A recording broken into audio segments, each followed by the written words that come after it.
Hello traders, welcome back to your channel On Point Trading. जैसा कि हमने कहा था, हम ऑप्शंस के ऊपर एक सीरीज लेके आने वाले वीडियो की। आज ये वीडियो सीरीज का पहला वीडियो है जिसके अंदर हम सिर्फ बेसिक सीखेंगे। ठीक है, आने वाले कुछ वीडियोस में हम बेसिक से प्रो की तरफ जाएंगे, पर आज सिर्फ एक इंट्रोडक्शन है ऑप्शंस के लिए। और ऑप्शन क्या है? ऑप्शन एक डेरिवेटिव मार्केट का एक टूल है। उसको किस तरह से ट्रेड किया जाता है, कैसे करते हैं, वो हम सीखेंगे। चलिए, वैसे तो ऑप्शंस को एक वीडियो के अंदर तो समझा नहीं जा सकता, ऐसे 8 से 10 वीडियो हमें लगेंगे ही। पर फर्स्ट हम देखते हैं डेरिवेटिव मार्केट होता क्या है। अब डेरिवेटिव मार्केट की डेफिनेशन जैसे यहाँ पे डाला हुआ है उसे आप पढ़ सकते हैं आप लोग। Derivative is an instrumental whose value is derived from the value of one or more underlying, which can be commodities, precious metals, currency, bonds, stock and stock indices.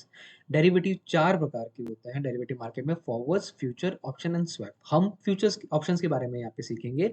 Hindi में अगर इसको डेफिनेशन अगर आप समझ आते हैं तो डेरिवेटिव एक फॉर्मल फाइनेंशियल कॉन्ट्रैक्ट है जो एक इन्वेस्टर को भविष्य की तिथि के लिए एसेट खरीदने और बेचने की अनुमति देता है। डेरिवेटिव कॉन्ट्रैक्ट की समाप्ति तिथि निश्चित और पहले से निर्धारित की जाती है।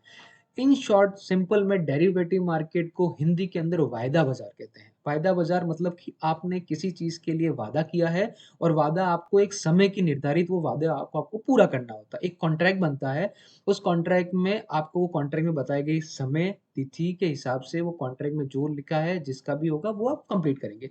एक बहुत अच्छे एग्जाम्पल के तौर पे हम इसे समझने की ट्राई करेंगे यहाँ पे।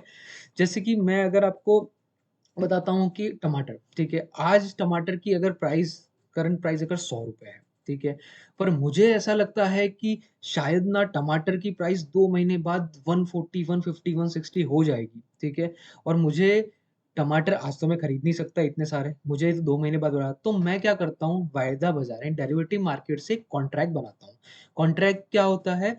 एक कॉन्ट्रैक्ट खाली एक फिजिकल पेपर होगा जिसमें जो भी मुझे सेल कर रहा है इस कॉन्ट्रैक्ट को, उस कॉन्ट्रैक्ट के अंदर मैं लिखता हूँ कि 110 रुपए का टमाटर का कॉन्ट्रैक्ट, यानी आज भले 100 रुपए का मिल रहा है, मैं 110 रुपए का एक कॉन्ट्रैक्ट बनाता हूँ। उस कॉन्ट्रैक्ट के हिसाब से 2 महीने बाद अगर प्राइस 110 के ऊपर जो रहा तो वो मुझे मिलेगा प्रॉफिट जितना भी गया, और 110 के नीचे अगर रहा तो मुझे लॉस होगा। ठीक है, तो इन शॉर्ट एक कॉन्ट्रैक्ट बनाया जाता है और वो कॉन्ट्रैक्ट को ही जो मेन प्राइस होती है, जो टमाटर की प्राइस जो चल रही होती है, उस प्राइस के हिसाब से ही वो कॉन्ट्रैक्ट का भी मूवमेंट होता है। जैसे कि आप देख रहे हैं कि प्राइस जो है टमाटर की प्राइस 100 से 80 गई, 80 से 90, 90 से वापस 120 140 चली गई। ठीक है, तो यहाँ पे अगर देखने जाए कि 2 महीने के पीरियड में टमाटर की प्राइस 140 हो गई और मेरा जो कॉन्ट्रैक्ट जो था वो कॉन्ट्रैक्ट भी उसी हिसाब से, क्योंकि ये प्राइस जो इस कॉन्ट्रैक्ट की कोई वैल्यू नहीं होती, इसकी खुद की कोई वैल्यू नहीं है, पर इसकी वैल्यू इनकी वैल्यू के ऊपर डिपेंड है। इसकी प्राइस अप एंड डाउन होंगे तो इस कॉन्ट्रैक्ट की प्राइस भी अप एंड डाउन होंगे।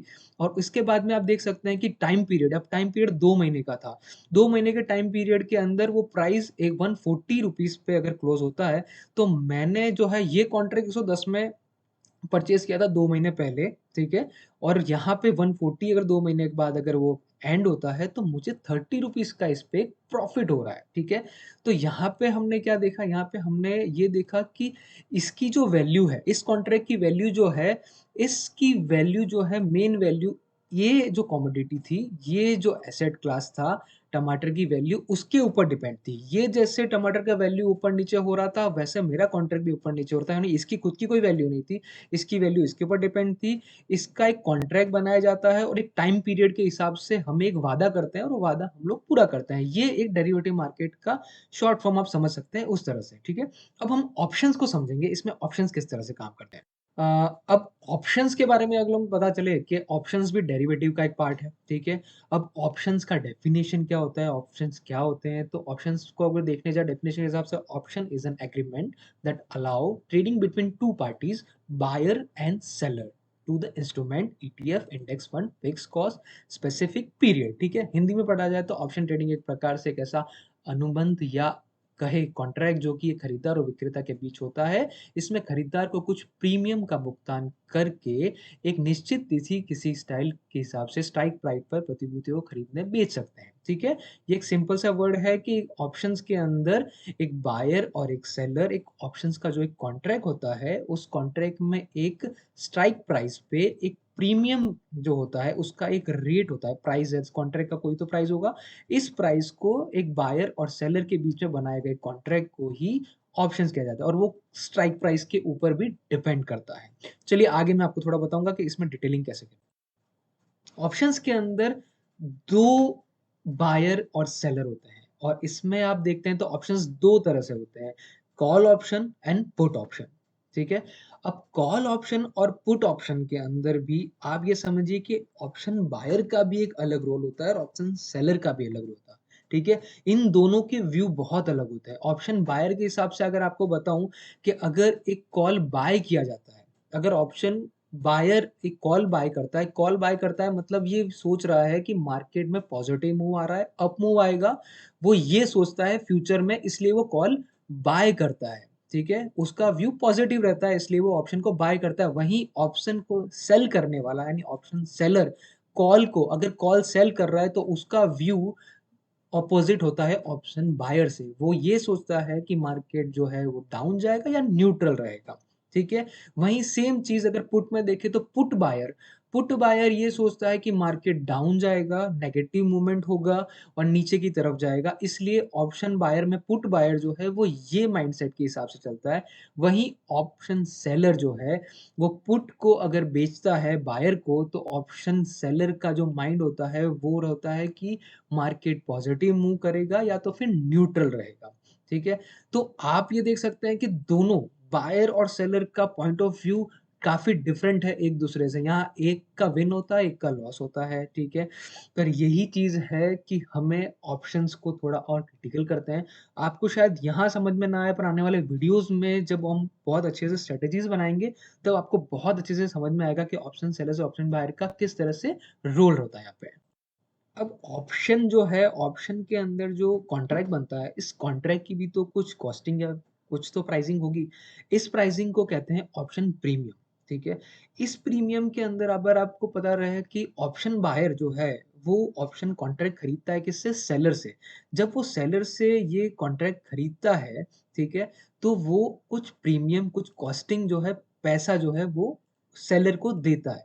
यहाँ पे आपको दिख रहा है कि एक बायर जो है वो जब कॉन्ट्रैक्ट सेलर से ले रहा है तो वो पहले वो पैसा उसको दे देता है, मीन्स कि सेलर के पास पहले पैसा चला जाता है और बायर से पैसा निकल जाता है।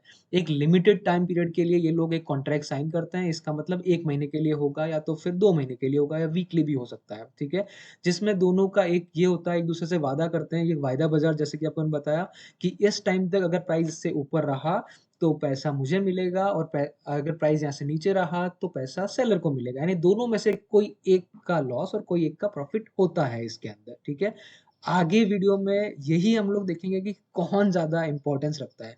अब यहाँ पे अगर आप देखिए तो सेलर के पास जो है लिमिटेड प्रॉफिट होता है और बायर के पास अनलिमिटेड प्रॉफिट होता है, क्योंकि बायर जो है उसने सिर्फ एक पर्टिकुलर प्रीमियम खरीद दिया है, पर वहां से प्राइस कितना भी अप मूव जाएगा बायर का वो प्रॉफिट होगा। और सेलर ने सिर्फ उतना ही प्रीमियम लिया है जितना कि उस कॉन्ट्रैक्ट की कॉस्टिंग है, उस कॉन्ट्रैक्ट के प्रीमियम को ही वो ले सकता है, उससे ज्यादा उसको प्रॉफिट नहीं हो सकता। पर हाँ, उससे ज्यादा उसको लॉस जरूर हो सकता है। ठीक है, चलिए, ऐसे तो शायद समझ में नहीं आया, हमें एग्जाम्पल के रूप में इसको समझना होगा। हम एक एग्जाम्पल लेते हैं एचडीएफसी बैंक के स्टॉक का। सपोज एचडीएफसी बैंक का एक स्टॉक है जिसका प्राइस जो है हाल फिलहाल 1500 रुपए एक शेयर का चल रहा है, मतलब कि चार्ट के अंदर उसको 1500 रुपए दिख रहा है।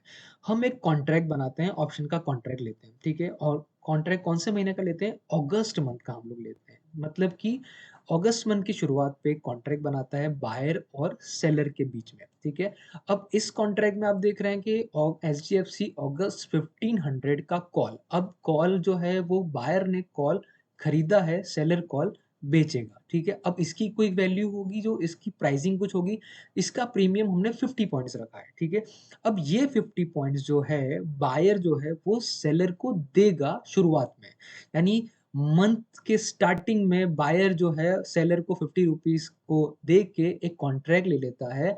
बायर का ये थॉट है, क्योंकि वो बाय कर रहा है, कॉल जो बाय कर रहा है उसका ये थॉट है कि एचडीएफसी का स्टॉक प्राइस जो है वो महीने के एंड में, अगस्त महीने के एंड में 1500 के ऊपर जाके बंद होगा और मुझे प्रॉफिट होगा। और सेलर ये सोचता है कि एचडीएफसी का जो ये स्टॉक प्राइस है वो अगस्त महीने के एंड तक 1500 या तो 1500 के नीचे रहेगा। ठीक है, किसी ना किसी एक का तो यहाँ पे प्रॉफिट होगा और किसी एक का लॉस होगा ही, ठीक है? अब इसमें 2 चीज़ इम्पोर्टेंट है, बायर का मैक्स लॉस क्या है? 50 पॉइंट्स क्योंकि वो 51 का प्रीमियम दे रहा है। सेलर का मैक्स प्रॉफिट कितना है? 50 पॉइंट्स क्योंकि उसने 15 पॉइंट्स स्टार्टिंग में दे चुके हैं। अब बायर का मैक्स जो है प्रॉफिट जो है वो अनलिमिटेड है। मतलब कि अगर एचडीएफसी का बैंक का स्टॉक जो है 1500 से 1600, 1700, 1800 कितना भी ऊपर जाएगा महीने के एंड तक, बायर ने अगर उसको होल्ड किया है तो उसको प्रॉफिट होगा। और सेलर को जो है 1550 के ऊपर अगर जैसे ही वो गया, वहां से उसको लॉस होना स्टार्ट होगा क्योंकि 50 रुपीज उसने सिर्फ लिए हैं और उसको देने पड़ेंगे। जब वो 1550 के ऊपर अगर स्टॉक चला गया तो उसको बाकी के पैसे जेब से देने पड़ जाएंगे, ठीक है? इसको चार्ट के अंदर आपको समझाऊंगा तो बहुत अच्छे से समझ में आएगा। चलिए, अब हम देखते हैं कि ये 1 महीने का एक कॉन्ट्रैक्ट है, ठीक है? अब 1 महीने के कॉन्ट्रैक्ट में प्राइस जो है यहाँ पे 1500 है, ठीक है? चार्ट के अंदर। और यहाँ पे मैंने एक कॉन्ट्रैक्ट जो है इसका जो कॉल की जो वैल्यू है, ठीक है? इस वैल्यू को हमने यहाँ पे चार्ट में लेते हैं। अब ये सपोज़ 1500 से 16 और 20 चला गया मंथ के एंड तक, यानी अगस्त एंड तक इसका प्राइसिंग यहाँ तक चला गया, तो अब मेरे जो कॉन्ट्रैक्ट की वैल्यू है वो एंड ऑफ द मंथ कितनी हो जाएगी? मेरे 50 की वैल्यू थी कॉन्ट्रैक्ट की, अब वो वैल्यू जो है वो 120 हो जाएगी क्योंकि यहाँ 1500 से 1620 120 पॉइंट्स बढ़े हैं, ठीक है? तो यहाँ पे 0 से 120, अब देखिए टोटल 120, 50 रुपीज़ ऑलरेडी उसने पे किए थे और 50 के ऊपर जितने भी पॉइंट्स थे ऑलमोस्ट 70 पॉइंट्स। 70 पॉइंट्स बायर को प्रॉफिट होता है और सेलर को 70 पॉइंट्स का लॉस होता है मंथ के एंड में, ठीक है? ये एक सिंपल एग्जांपल है, ठीक है? तो क्या ऑप्शंस को इसीलिए यूज़ किया जाता है? ऑप्शंस का यूज़ बहुत अलग-अलग तरीके से होता है। मेन चीज़ अगर आप देखी जाए तो ऑप्शंस को आप एक इंश्योरेंस के तौर पे ले सकते हैं। सपोज़ एक बहुत बड़ा इन्वेस्टर है मिस्टर रवि, ठीक है? उन्होंने रिलायंस के 1000 शेयर्स ले लिए 2000 प्राइस के ऊपर, वैल्यू के ऊपर, मीन्स कि 20 लाख से उनका इन्वेस्टमेंट है। अब वो अगर देखते हैं कि मार्केट में शायद क्रैश आ जाए तो उन्होंने 20 लाख मार्केट के अंदर लगा चुके हैं, पर उनको डर लग रहा है कि शायद अगर क्रैश आ गया तो मेरा 2000 का जो वैल्यू है वो कहीं 1500, 1400, 1600 ऐसा हो गया तो मुझे बहुत ज़्यादा लॉस हो जाएगा। अब उस लॉस से बचने के लिए वो यहाँ पे क्या कर सकते हैं? वो ऑप्शंस का यूज़ कर सकते हैं। वो ऑप्शंस का कैसे यूज़ कर सकते हैं? उन्होंने यहाँ पे बाइंग के अंदर लिया हुआ है यहाँ पे, ठीक है? अब बाइंग के बाद में आप यहाँ देख सकते हैं कि वो एक पुट बाय कर लेते हैं। पुट का कॉन्ट्रैक्ट अगर वो बाय कर लेते हैं 2000 का पुट अगर बाय करते हैं 60 रुपीस के प्रीमियम के ऊपर, ठीक है? मीन्स कि अगर मार्केट क्रैश हुआ, यहाँ पे उनको लॉस आना चालू हुआ तो यहाँ पे इस पुट से उनको जो है वो लॉस कवर हो जाएगा। उनको सिर्फ़ और सिर्फ़ ये 60 रुपीज़ आप देख रहे हैं, जैसे कि हम लोग इंश्योरेंस करते हैं तो इंश्योरेंस में भी हमें को प्रीमियम देना पड़ता है, ठीक है? तो प्रीमियम जो वैल्यू होती है, इसकी वैल्यू आपको देनी पड़ेगी, बाकी आपका जो ये स्टॉक जो है वो सेफ हो जाएगा। आपका इन्वेस्टमेंट जहाँ पे आपका पोर्टफोलियो के अंदर कुछ स्टॉक्स हैं, वो स्टॉक्स का इन्वेस्टमेंट आपको सेफ हो जाएगा। आप मार्केट क्रैश है या फिर किसी भी बड़ी चीज़ से अगर अचानक से कुछ बड़ा कुछ हो गया, दंगे हो गए, फसाद हो गए, अचानक से आपका प्राइस डाउन हो गया, फिर उसके अंदर कोई बड़ी न्यूज़ आ गई, स्टॉक के अंदर खराब न्यूज़ आ गई, आप अपने बड़े इन्वेस्टमेंट को सेफ रखना चाहते हैं, तो आप ऑप्शंस का बहुत अच्छे से फ़ायदा ले सकते हैं और ऑप्शंस का फ़ायदा लेके एक रेगुलर बेसिस में इनकम भी कमाई जा सकती है, जो कि आने वाले वीडियोज़ में हम बताएँगे। ऑप्शंस एक ट्रेडर को समझ में आना ही चाहिए क्योंकि ऑप्शंस के थ्रू ही आगे ट्रेडिंग करना पॉसिबल है, अगर उसको प्रो ट्रेडर बनना है तो। ठीक है? तो ये एक बेसिक वीडियो था। हम आने वाले टाइम में बहुत अच्छे-अच्छे वीडियोज़ इसके ऊपर कवर करेंगे, जिसमें आपको मैं बता दूँ कि option chain analysis, option grex, option strategies, intraday market with view and help of open interest change, ये सारी चीज़ें ऑप्शंस के थ्रू हम लोग क्लियर करेंगे। ये हमारा एक बेसिक वीडियो था, जिसमें ऑप्शंस क्या होते हैं वो समझना बहुत ज़रूरी था, ताकि आगे कुछ वीडियोज़ में जब हम लोग चलें, तो हमें ये क्वेश्चंस ना आए। ठीक है? Thank you so much guys, thank you for watching this video. Please अगर अच्छा लगा है वीडियो आपको, प्लीज़ लाइक कीजिए, सब्सक्राइब कीजिए, अपने फ्रेंड्स को फॉरवर्ड कीजिए। Thank you.